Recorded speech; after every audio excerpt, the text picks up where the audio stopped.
Politique de la semaine, le magazine hebdomadaire du dimanche matin qui vous aide à décrypter, à analyser, à approfondir l'actualité de la semaine. Nos intervenants cette semaine, Guy Konopnicki, Marianne, Simone Rodan-Benzaken, directrice Europe de l'American Jewish Committee, Yves Tréhard, Le Figaro, qui va nous rejoindre tout à l'heure, et nous parlerons des tensions Pologne-Biélorussie, du troisième débat des Républicains, de la Convention nationale du CRIF.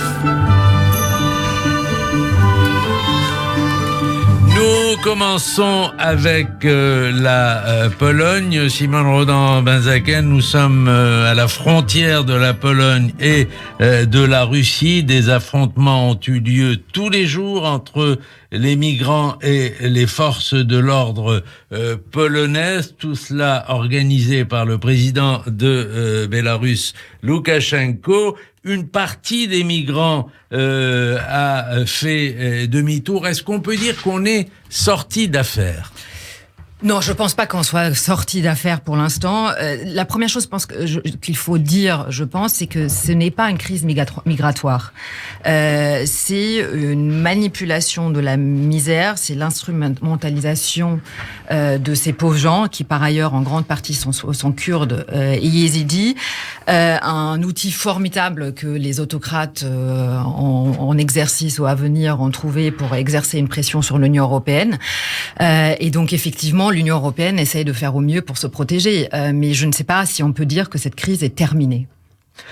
L'Europe a l'air d'être unie dans cette affaire, unie en tout cas dans la certitude que le régime de Loukachenko a tenté d'instrumentaliser, comme vous le dites, Simone, les migrants et de déstabiliser l'Union européenne, Guy Konopnicki. Oui, je trouve que l'Union européenne se laisse un peu trop facilement déstabiliser. C'est-à-dire que j'entendais Bernard Kouchner toujours dire, au fond, on est allé chercher, sans provoquer de crise internationale, les réfugiés en mer de Chine, après la prise de Saigon et surtout celle de Phnom Penh. Là, c'est quelques centaines.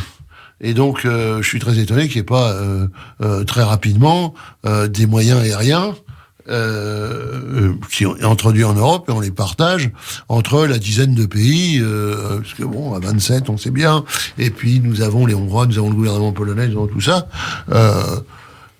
En plus, il s'agit de Kurdes et de Yézidis. C'est-à-dire ceux qui ont subi le plus fortement la terreur de Daesh. Et s'agissant des Kurdes, ceux qui ont combattu quand même, donc et qui ont quand la coalition ne voulait pas envoyer de forces terrestres, les forces terrestres c'était des Kurdes. Donc on leur doit bien ça quand même.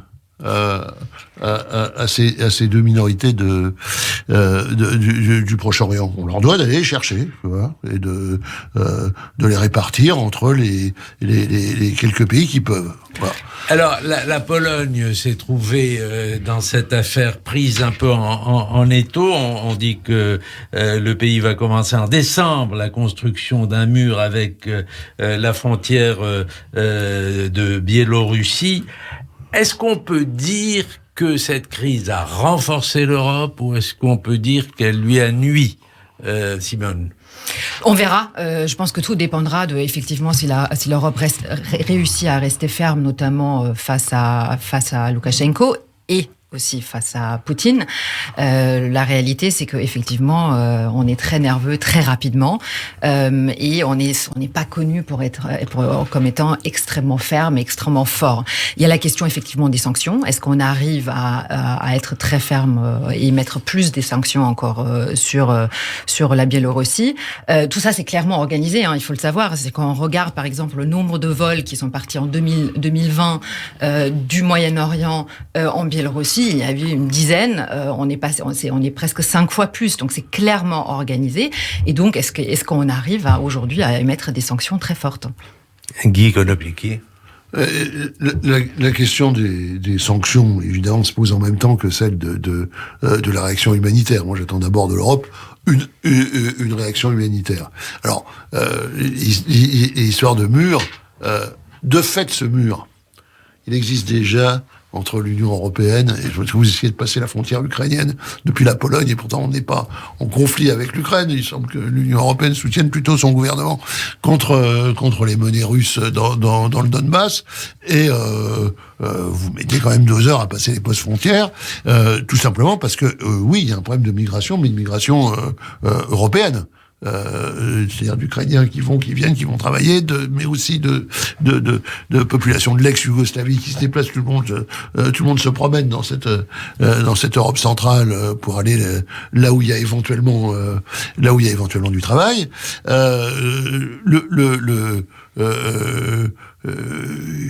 Quand même, on était content d'abattre les murs et le rideau de fer en 1989. C'est quand même tragique de les reconstruire. Voilà. Même si on les reconstruit un peu plus à l'est, il y a quand même un problème parce qu'enfin la Pologne va faire le mur sur la Biélorussie, puis ils vont le prolonger sur l'Ukraine parce que si les gens peuvent pas passer par la Biélorussie, ils passeront par l'Ukraine. Donc ça n'est pas. Et le modèle. En tout cas, la frontière matérialisée n'est pas une solution. La solution, c'est quelle politique européenne de l'immigration et aussi quelle politique européenne du développement pour tarir l'immigration à la source, qui est quand même une question dont on parle depuis 30-40 ans, mais qui reste fondamentale et qui avec la crise climatique devient encore plus cruciale parce que là il y a vraiment un tout. Et après, quelle politique à l'Est? Voilà. C'est-à-dire quelle politique avec Poutine, parce que Loukachenko, c'est pas grand-chose. C'est en grande partie une marionnette de Poutine ou un clone qui a pris un peu l'autonomie. Mais là, il y a une véritable question. Et en réalité, Poutine est quand même lancé dans une politique très aventurière et très agressive, et que c'est une donnée politique qui ne dépend pas de l'Europe. C'est pas parce qu'on lui cédera que ça le calmera. Simone. Voilà. Si je peux juste me permettre, je pense que je voudrais revenir à la question de la migration, parce que vous disiez tout à l'heure, effectivement, on devrait les accueillir, surtout, encore une fois, qui sont en grande majorité des Kurdes, des Yézidis. Mais je pense que la question migratoire, et c'est pour ça que c'est une guerre hybride, parce que Loukachenko et Poutine en particulier, et d'ailleurs Erdogan aussi, savent très, très bien à quel point cette question de la migration, de l'immigration est une question sensible en Europe. Et aujourd'hui, en fait, de quoi on a peur? On a peur d'un appel d'air, on a peur d'un renouvellement de la crise de 2015. Et effectivement, quand la chancelière aujourd'hui, même allemande, même si elle ne sera plus en place dans quelques semaines, tout le monde a peur, même en Allemagne. C'est-à-dire, on a peur de la montée de l'extrême droite, on a peur que cette question migratoire de l'immigration va être instrumentalisée, notamment par l'extrême droite. Et donc voilà, c'est ça le vrai sujet. Et c'est ça aussi que nos ennemis aujourd'hui, si on peut les appeler comme ça, en tout cas, que Poutine sait très bien. Alors, vous êtes tous les deux de bons connaisseurs de la Pologne. D'ailleurs, on peut dire que tout juif est bon connaisseur de la Pologne. Et on a pu entendre, vous allez voir à quoi je veux en venir, on a pu entendre en Pologne, lors de manifestations dans les rues, des cris de mort aux juifs. Dans un pays où il n'y a plus de juifs, c'est quand même étonnant. Oui. Il y en a très peu. Il reste encore quelques juifs. Mais c'est pas si étonnant que ça, malheureusement. L'antisémitisme existe en Pologne. L'extrême droite existe en Allemagne, en Pologne. Et donc, il y a aussi la question de l'instrumentalisation de l'histoire de ces dernières années par notamment le gouvernement actuel du PiS en Pologne. Et donc, malheureusement, quand on joue avec le feu, ça arrive. Et donc, effectivement, on a pu entendre des morts juifs, etc. Même si le gouvernement, très clairement, a condamné ces exactions, a même arrêté, je crois, 3 personnes lors de la manifestation. Mais malheureusement, la question de l'antisémitisme, malgré le peu de juifs qui restent en Pologne, elle est encore très présente. Guy Konopnicki. L'antisémitisme sans juifs, ça a commencé sous Gomulka en Pologne, donc où il restait très peu de juifs, qui en plus, pour un certain nombre, étaient communistes, et il les a expulsés. Il peut y avoir attendez. Il peut y avoir l'inverse aussi, parce que je reviens du Maroc, où il n'y a plus de juifs non plus, mais où il y a tout d'un coup un peu de nostalgie et un mouvement de totalement. Puis il y a aussi une politique, il y a aussi renaissance. Au Maroc, c'est un peu autre chose. Puis il y a un roi, il y a les conseillers du roi choisis, et puis il y a une politique positive du Maroc et bienveillante vis-à-vis d'Israël, il joue aujourd'hui un rôle. Bon. En Pologne, il faut quand même dire que sans juifs, ce pays est marqué par sa relation avec les juifs, que les grands mouvements patriotiques de l'histoire polonaise ont toujours associé les juifs, ce qui est vrai des mouvements du XVIIIe siècle, à l'époque de la Révolution française, ce qui est vrai de la création du Grand-Duché de Varsovie, la première Pologne indépendante avec l'aide de la France de Napoléon, ce qui est vrai de la résistance aux bolcheviks. Où massivement les Juifs de Pologne ont été plutôt Pilsudski que de retomber sous le joug russe. Donc, et puis évidemment le dernier moment où la Pologne était déjà sans Juifs, mais le dernier moment c'est Solidarność avec ses conseillers. Dont Bronisław Geremek, qui est le ministre des Affaires étrangères qui fait entrer la Pologne dans l'Europe, et ce moment où la Pologne regarde magnifiquement son passé, c'est toute l'époque de Lech Walesa, pour prononcer à la française, du mouvement qui se produit à l'époque, qui commence sous le communisme, qui continue ensuite dans la Pologne indépendante, et le PiS, c'est-à-dire la droite catholique, qui n'était pas de ce mouvement, qui s'y est opposé, qui a tenté de le récupérer, fait tout depuis qu'elle a réussi à prendre le pouvoir pour exorciser le spectre de ce qui était un centre-gauche démocratique européen. Dans une bonne relation, qui ensuite avait une relation avec les intellectuels juifs vivant encore en Pologne, et avec l'histoire. Et donc ils refont l'histoire, ils refont absolument tout, parce que on a l'impression qu'il y a eu le communisme et eux en Pologne.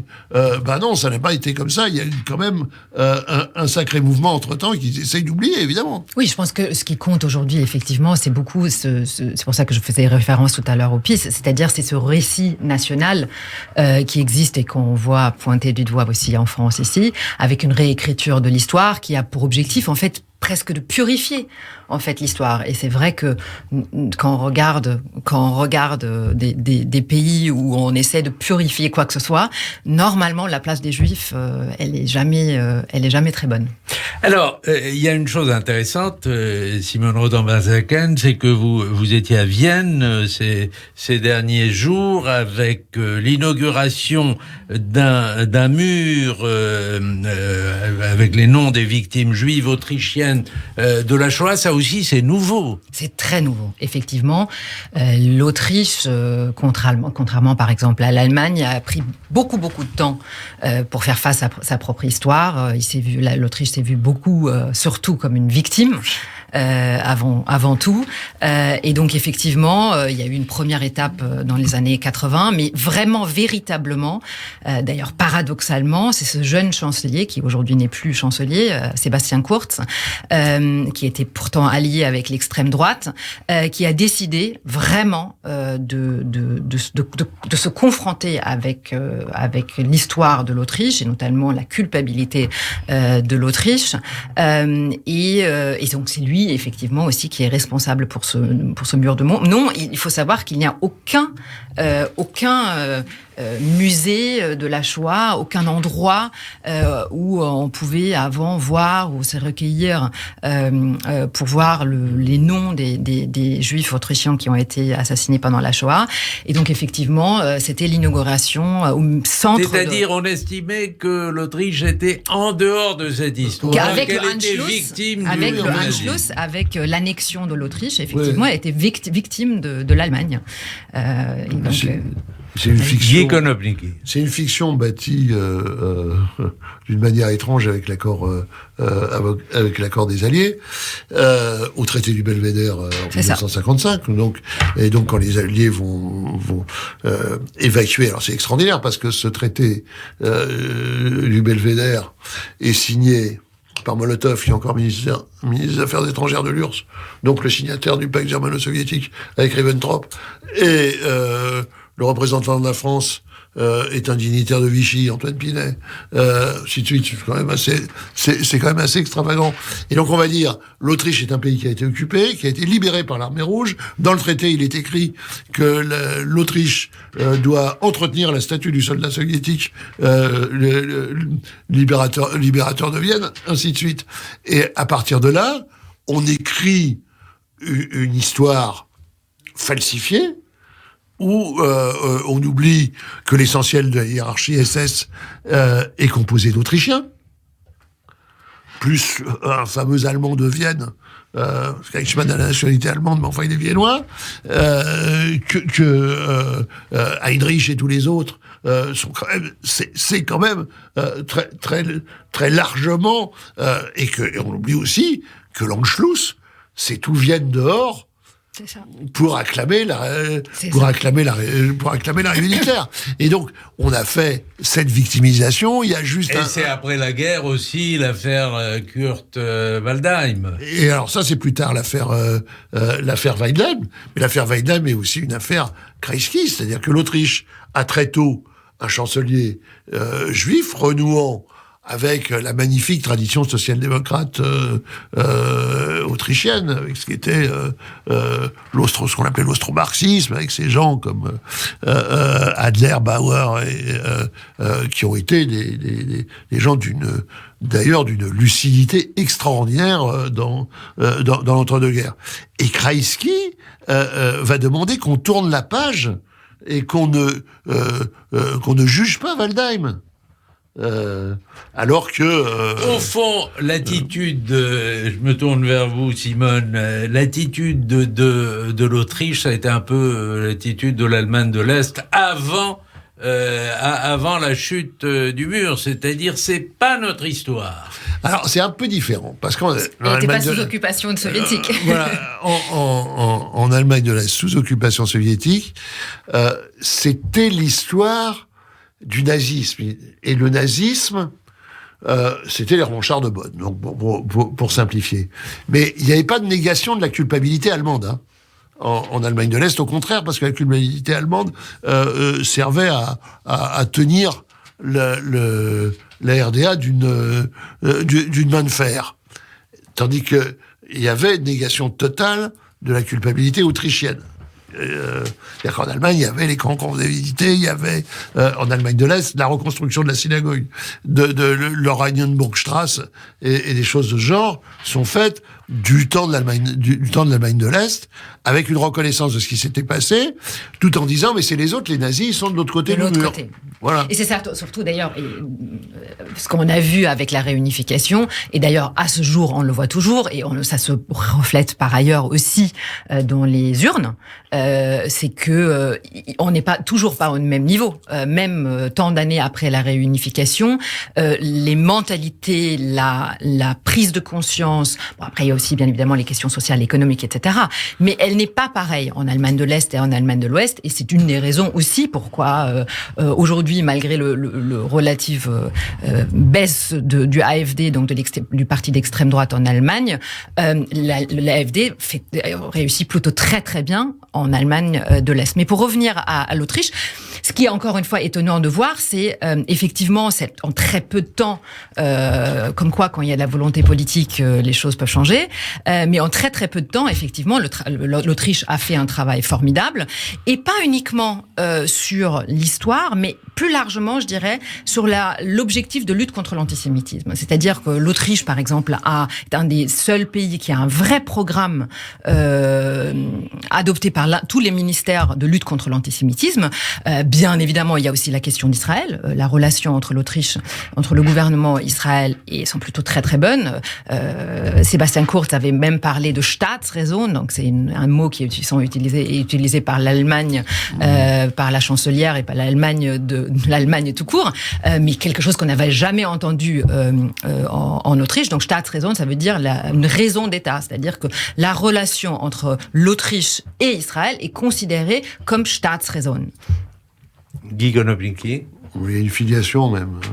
C'est-à-dire que la conception de la nationalité chez Théodore Herzl est typique du débat de l'Empire sur la question nationale de l'Empire austro-hongrois.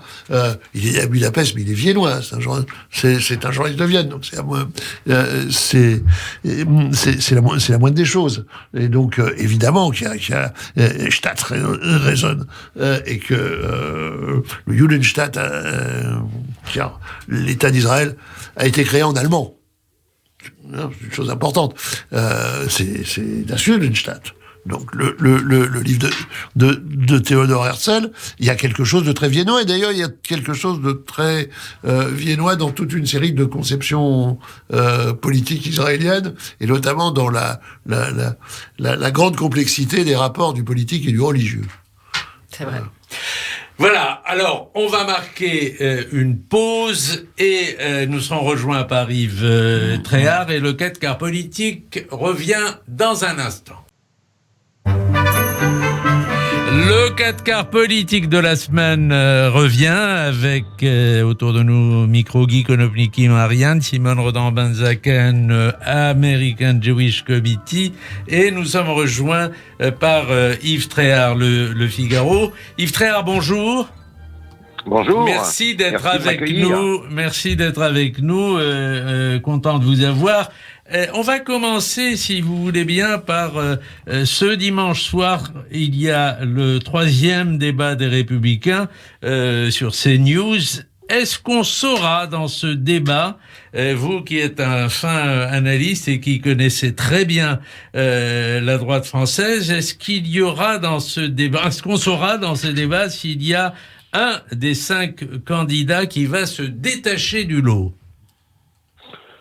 Non, ça va, à mon avis, ça ne va faire que confirmer ce qu'on a vu dans les 2 précédents débats. C'est-à-dire que s'il n'y a pas une rupture, s'il n'y a pas un incident lors de ce débat, s'il n'y a pas un changement de stratégie d'un des candidats qui décide de passer à l'offensive et d'être vraiment très agressif et d'être en rupture avec les autres, je pense que ça va être une confirmation. Et on a vu que le 2e débat était à peu près conforme au premier, avec finalement un homme qui n'a rien à perdre, qui s'appelle Éric Ciotti et qui paraît le plus à l'aise dans l'exercice, avec une affirmation d'une droite, je dirais, assez classique, c'est-à-dire plutôt libérale sur le plan économique et assez conservatrice sur le plan des sujets de société, des sujets régaliens. Et puis, à côté de ça, une espèce de guerre de position entre Madame Pécresse et Monsieur Bertrand, et puis qui ont aussi le souci d'écarter Monsieur Barnier, qui était présenté d'ailleurs sans grand fondement comme étant peut-être le favori de l'épreuve, alors que rien ne permettait de le prouver, parce que c'est 150 000 personnes qui vont voter. Les 150 000 inscrits. D'ailleurs, le chiffre a doublé en quelques semaines, et on est bien incapable de savoir exactement ce que ces 150 000 Français ont dans la tête et quel vote ils vont choisir. Donc, c'est quand même très incertain. Pour le moment, il y en a pas un je dirais, qui domine complètement les débats. Alors, François Fillon a évoqué cette semaine des regrets dans son procès en appel. Est-ce qu'on peut considérer, Yves Tréhard, que la page Fillon est tournée, ou est-ce que l'électorat de Fillon reste, en 2017, reste un électorat en déshérence, et est-ce que vous voyez un des candidats à droite qui soit à même de récupérer cet électorat? À mon avis, la page Fillon, elle est pas tournée, parce que vous savez, chez les militants des Républicains, les purs et durs, j'ai envie de dire, et ils existent, il y a quand même une grande amertume. C'est-à-dire que pour eux, en gros, on leur a volé l'élection de 2017 dans leur tête et dans leur mémoire. Fillon devait gagner, c'était écrit. Et d'ailleurs, si on regarde le résultat du premier tour de 2017, on s'aperçoit que il est distancé, mais il est quand même en 3e position, et avec toutes les casseroles qu'il avait derrière lui, il aurait dû faire un score bien plus mauvais que celui qu'il a fait. Donc il y a chez beaucoup de militants, les Républicains, une espèce d'amertume. On leur a volé cette élection. Il y avait une espèce d'opportunisme judiciaire qui s'est abattu sur Fillon pour l'écarter. Et ça, ils l'ont pas digéré. Et parmi les candidats, là, les 5 candidats qui concourent, il y en a un qui a repris complètement l'héritage Fillon. Il le dit, il s'en cache pas, c'est Éric Ciotti précisément, qui sur le plan économique et sur le plan régalien est quand même assez proche de ce que disait François Fillon il y a 5 ans. Donc il y a une partie de l'électorat Fillon qui est probablement qui s'est enfui à la droite de la droite, chez Marine Le Pen, peut-être aussi chez Éric Zemmour, ça c'est probable. Et puis il y en a une petite partie qui était une droite classique, qui incarnait une droite classique et qui vote toujours à droite, et qui est peut-être allée chez Macron parce que cette partie-là a été séduite sans doute par ses réformes économiques, au moins ses réformes économiques du début, qui quand même étaient des réformes économiques, on peut pas le nier, à caractère plutôt libéral et qui plaît à une droite entrepreneuriale, je dirais. Donc l'électorat Fillon existe, il est là, il a pour une partie rejoint la droite de la droite, pour une autre partie Macron, et une 3e partie, je pense qu'il va voter comme un seul homme pour le champion qui va sortir de l'élection de la primaire de la droite. Hein. Et il y en a peut-être aussi certains, on le dit pas assez, mais qui séduits par justement la primaire là, qui se passe pas trop mal, qui s'étaient exilés ailleurs ou qui s'étaient réfugiés dans l'abstention, vont revenir au bercail et vont voter pour un des candidats, les Républicains.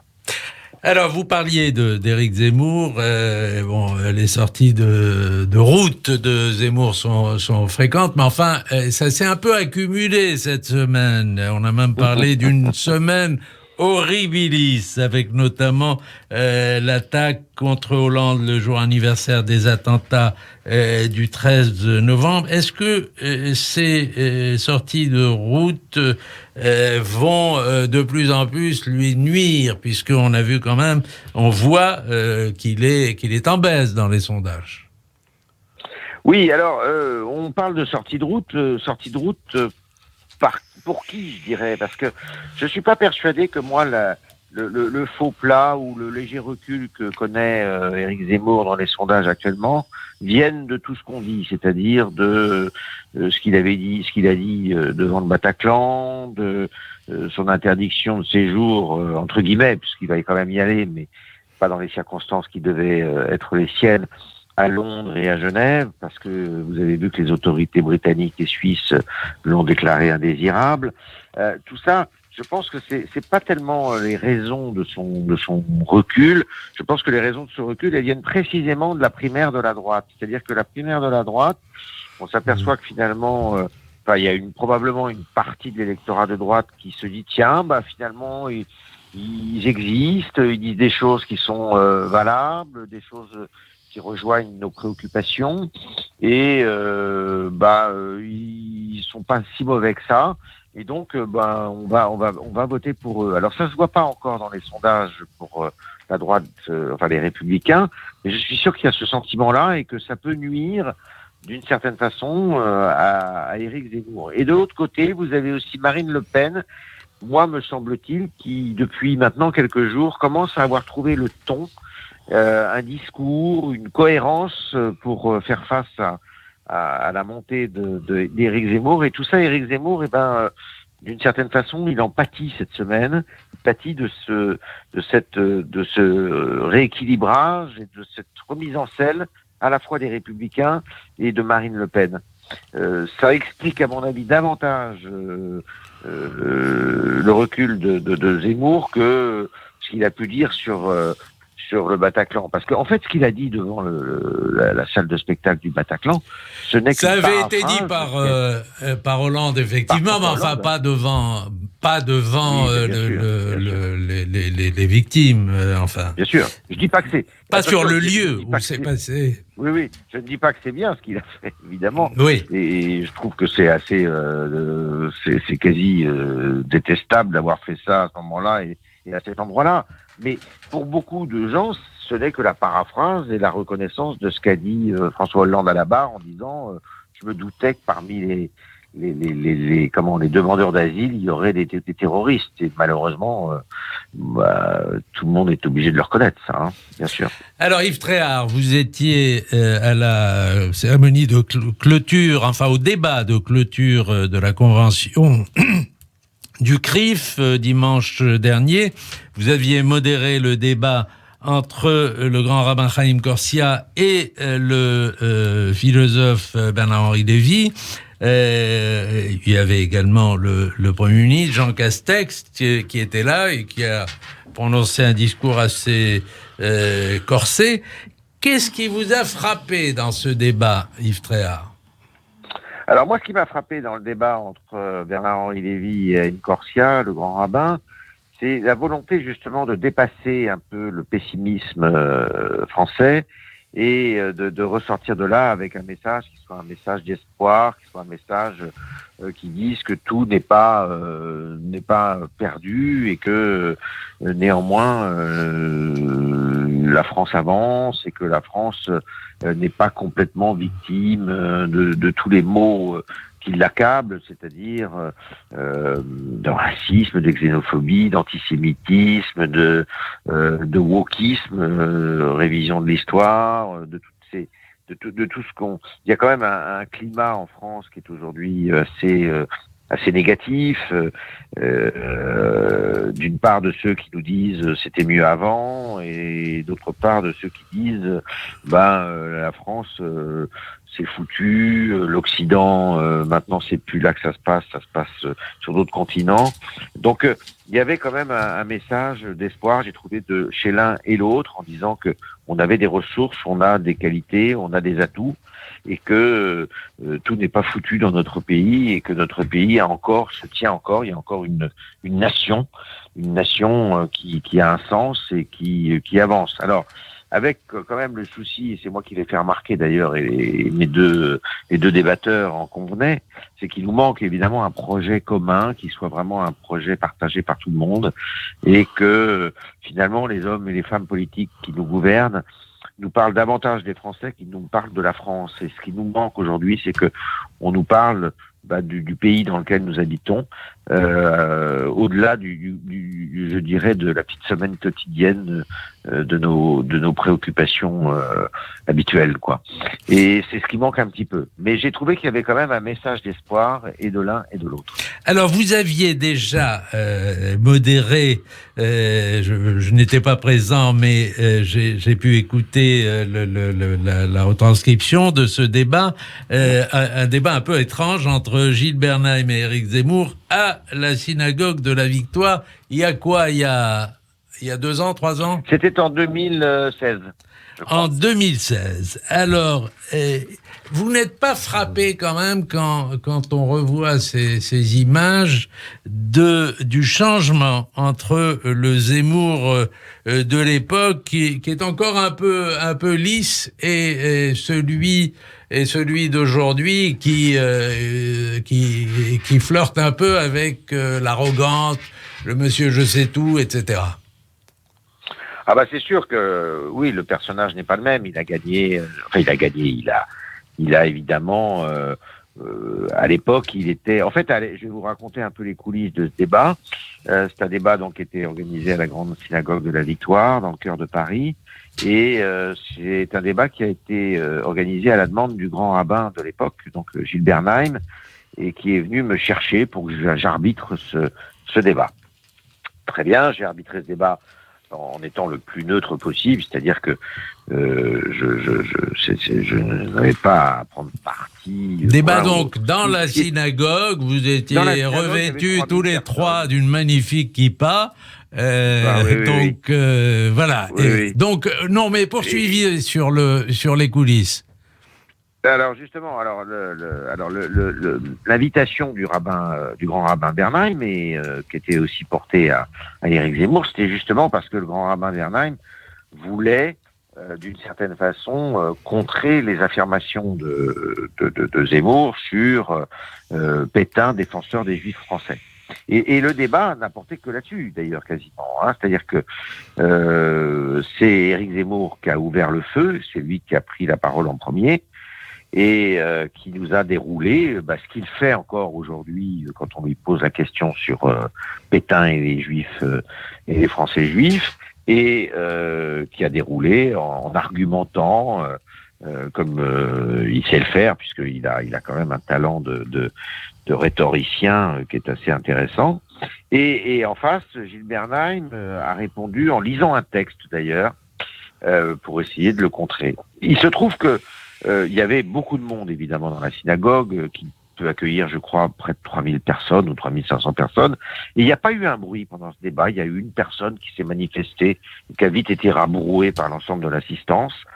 Et ce qui fait qu'il n'y a pas eu de débordement. Mais ce que je voulais vous dire, c'est que le propos tenu par Zemmour à l'époque est exactement le même que celui qu'il tient aujourd'hui sur les plateaux de télévision, en disant que Pétain a sauvé les Français juifs, et avec la même virulence, le même. Alors, à l'époque, c'était tout ça était contenu dans un lieu clos. Vous avez remarqué qu'aujourd'hui, il veut plus en parler d'ailleurs. Dès qu'on l'interroge là-dessus, il fuit. Oui, mais enfin, en même temps, c'est lui qui en a parlé dans chacun de ses livres. Dans chacun de ses livres. Dans ses livres, il en parle, mais moi, j'ai souvenir encore, il y a 3 semaines, invité par Ruth Elkrief à LCI pour débattre et pour répondre à ses questions, et il a été interrogé là-dessus et à plusieurs reprises, et à chaque fois, il a renvoyé Ruth Elkrief dans ses buts en disant que c'était pas son objet. Il voulait pas en parler, mais est-ce que ça n'est pas un peu facile?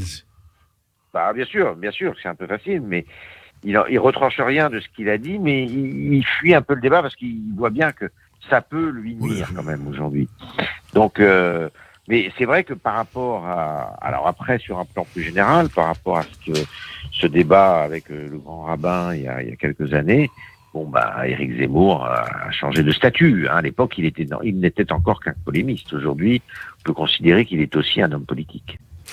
Une dernière chose. Moi, j'avais trouvé à l'époque inacceptable que dans une synagogue, on invite un polémiste fut-il juif qui ose prétendre que Pétain a sauvé les Juifs de France. Voilà. On a envie de dire quand même, eu égard aux conditions de démission de Gilles Bernheim, que c'était un vrai débat de faussaires. Finalement, parce que les bases historiques, les bases historiques d'Éric Zemmour ont autant de véracité que les diplômes de son contradicteur de ce soir-là. Quand même, ça suffit au bout d'un moment comme référence. Oui, alors Yves Tréhard. Je suis tout à fait Je suis d'accord avec ça. C'est-à-dire que, à l'époque, on savait pas que Gilles Bernheim n'était pas agrégé de philosophie. Non, on savait pas non plus. On savait pas tout à fait ça. En revanche, on savait que la thèse de Zemmour, elle était tout à fait spécieuse et particulière. Mais justement, moi, j'avais l'espoir que justement il y a un débat qui s'instaure et que la salle puisse réagir. Alors, le fait que ça se passe, c'est sûr que vous avez raison, Guy. Zemmour, s'il n'était pas juif, il pourrait pas dire tout ce qu'il dit. Ça, c'est clair. Et que s'il n'avait pas été juif, il n'aurait pas été invité dans une synagogue. Ouais, mais ça, c'est clair aussi. C'est ce qui fait son succès. C'est ce qui fait son succès dans. C'est ce qui fait son succès dans l'extrême droite, évidemment. Il ose dire ce que les autres ne peuvent pas dire, parfois sous crainte de poursuite, parfois par opportunisme. Ce qui ravit le cœur du vieux Jean-Marie Le Pen. Et c'est ce qui fait son succès. Dans la vieille France antisémite, voilà. Alors, intervention de Simone Rodin-Benzaken. Sur un autre point, ce que je trouvais intéressant, ce que Yves Tréhard avait dit, c'est sur le message d'espoir. Qui était lors du débat, parce que je pense que c'est en totale contradiction en réalité avec Éric Zemmour, parce que Éric Zemmour, en réalité, quand on l'écoute et quand on le lit, j'avoue, j'ai pas lu tous ses livres, mais j'en ai lu quelques-uns. C'est en réalité une vision extrêmement défaitiste de la France. Oui, bien sûr. Et donc, je pense que là où aujourd'hui c'est tout le challenge, comme on dit en anglais, c'est de trouver effectivement un discours positif et pas du tout défaitiste de la France, un récit historique et un récit national de la France, qui justement est un discours vers l'avenir et positif, parce que je pense qu'on a tout ce qu'il faut pour. Et en plus, moi je vais vous dire une chose, c'est que j'adhère complètement à ce que vous dites, et on a des arguments et il y a des fondements à penser exactement ce que vous venez de dire, parce que Zemmour c'est une chose, mais vous aurez remarqué deux choses, c'est que il y a beaucoup d'autres intellectuels ou responsables qui s'expriment dans les médias qui ont à peu près le même discours que Zemmour, ou à peu de choses près, moins les outrances, mais qui sont aussi quand même, quand on les écoute, on sort de là complètement le moral dans les chaussettes, et ils arrivent à trouver un public et des électeurs. La preuve, on le voit, et ce qu'il y a, c'est qu'il y a une véritable entreprise à conduire et à mener, entreprise entre guillemets, c'est-à-dire pour rehausser un peu le moral des gens et leur dire que la France, elle n'est pas complètement perdue, quoi. Je veux dire, on a des écoles de qualité, on a des gens diplômés de qualité, on a à tous les niveaux de la société des gens qui travaillent, qui créent, qui enrichissent notre pays au sens propre comme au sens figuré. Et ça, il faut quand même pouvoir le dire. Et que quand on se compare avec d'autres nations, on n'a pas à rougir non plus. Donc, c'était important que ces deux figures le disent. Alors, attendez, une toute dernière question, parce que je voudrais qu'on fasse aussi... Non, j'ai un mot là-dessus, sur dans la crise actuelle, la France s'en sort mieux que beaucoup de pays, parce qu'elle a cette chose qui est le bien commun de la gauche et du gaullisme, c'est-à-dire l'État. L'État qui a maintenu... vous vous rendez compte de ce qui serait passé s'il n'y avait pas eu les aides telles qu'elles ont été distribuées aux entreprises et aux individus, le chômage partiel, et ensuite l'État, oui, la vaccination gratuite, avec un taux qui nous permet, même s'il y a maintenant une dernière vague, ou une dernière... malheureusement, ça risque de pas être la dernière en plus, mais même s'il y a maintenant à nouveau une vague inquiétante, on a quand même un taux de résistance plus fort qui est celui qui est la vaccination. Alors, Yves Tréhard, vous répondez, ensuite j'aurai une dernière question et d'accord. Et on vous demandera votre coup de cœur de la semaine. D'accord, je suis assez d'accord avec Guy, parce que pour justement illustrer ce propos sur la nécessité de ne pas quand même complètement se flageller, eh ben, je dirais la crise sanitaire que nous traversons, on a vu effectivement, après toutes les critiques d'ailleurs qui ont fusé au tout début sur l'affaire des masques, sur le fait qu'il y avait plein de ratés, et il y en a eu des ratés, c'était évident. Bon, on s'aperçoit qu'aujourd'hui, finalement, tout ça a été plutôt assez bien géré, aussi bien sur le plan sanitaire que sur le plan économique, et que la France, si elle se compare, parce qu'on adore se comparer, eh bien à l'Allemagne d'aujourd'hui, à l'Autriche, à la Belgique et à d'autres pays, même à la Grande-Bretagne, ben, on s'aperçoit qu'on s'en sort plutôt mieux, et on s'en sort mieux, pourquoi ? Parce que l'État, effectivement, a joué un rôle important. Et j'ai interviewé récemment Michel Vinocq, l'historien Michel Vinocq, et je lui demandais si en France l'État précédait la nation ou la nation précédait l'État. Et avec sa grande connaissance et son recul, il me disait qu'en France, de toute manière, c'était une évidence que l'État avait toujours précédé la nation, parce qu'on était un peuple un pays qui était assez, je dirais, assez remuant. Et que s'il n'y avait pas eu l'État pour à chaque fois faire en sorte que on garde l'unité, eh ben la nation elle aurait explosé. Et alors, je suis assez d'accord avec ce qu'il dit. Dernière question, parce que on arrive presque au terme de l'émission, donc vous avez 30 secondes pour répondre à ça et nous donner à la suite votre coup de cœur de la semaine. La question, elle est simple. Je rebondis sur ce que disait cette semaine Robert Ménard. Zemmour n'a pas l'expérience de la vie. Alors, d'aucuns disent, au fond, il n'a pas véritablement d'expérience de travail de groupe. Il n'a même pas été chef de service. Vous pouvez en témoigner dans le Figaro. Il a jamais participé à une manifestation. Il a jamais mené un projet de bout en bout. Est-ce que c'est pas quand même un peu, est-ce que ça n'est pas un inconvénient pour devenir chef de l'État? Oui, bien sûr, c'est sans doute un inconvénient. C'est sûr que c'est un soliste. Il a toujours été un soliste et il le revendiquait d'ailleurs. Lui, il voulait absolument pas être à la tête d'un service ou diriger quoi que ce soit. Ça l'intéressait pas parce que il est très autocentré quand même, comme garçon. C'est quelqu'un qui pense d'abord à lui et avant tout à lui.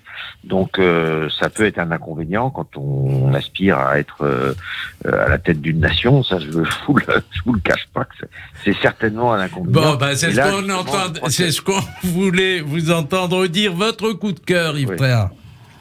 Alors mon coup de cœur, c'est très simple. C'est une lecture que j'ai faite cette semaine puisque j'ai lu son livre.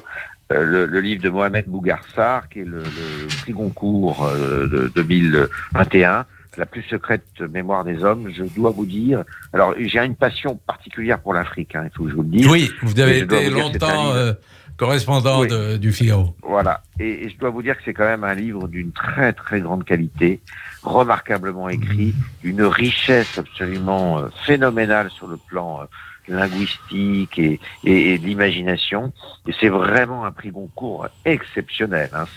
C'est vraiment c'est fabuleux. Et alors quand on voit en plus la jeunesse de l'auteur, qui est un jeune trentenaire, et quand il nous parle à travers ce livre, quand il décrit les sentiments de ces personnages, on se demande si vraiment c'est lui qui a écrit d'ailleurs, parce qu'on se demande si à 32 ans on peut avoir ces sensations-là et sans avoir l'expérience plus longue de la vie.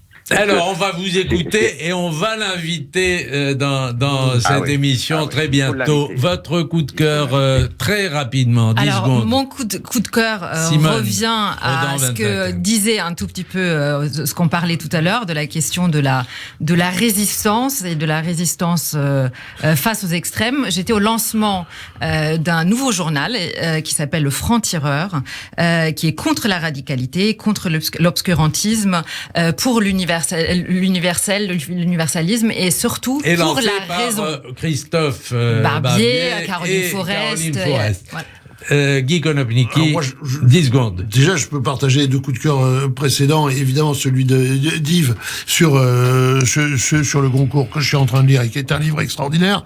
Et alors, j'ai un coup de cœur pour une autre de mes lectures, qui est Dans le silence de l'État, de Gilles Clavreul, qui est un livre extraordinaire sur l'État, Merci. la situation de la France, la situation Merci, d'aujourd'hui vous- et ses atouts. Vous m'autoriserez à donner le mien, Le sursaut de France-Olivier Gisbert, qui sera d'ailleurs notre invité dimanche prochain. Merci à tous les trois. C'était le 4 quarts politique de la semaine. Bon dimanche à tous.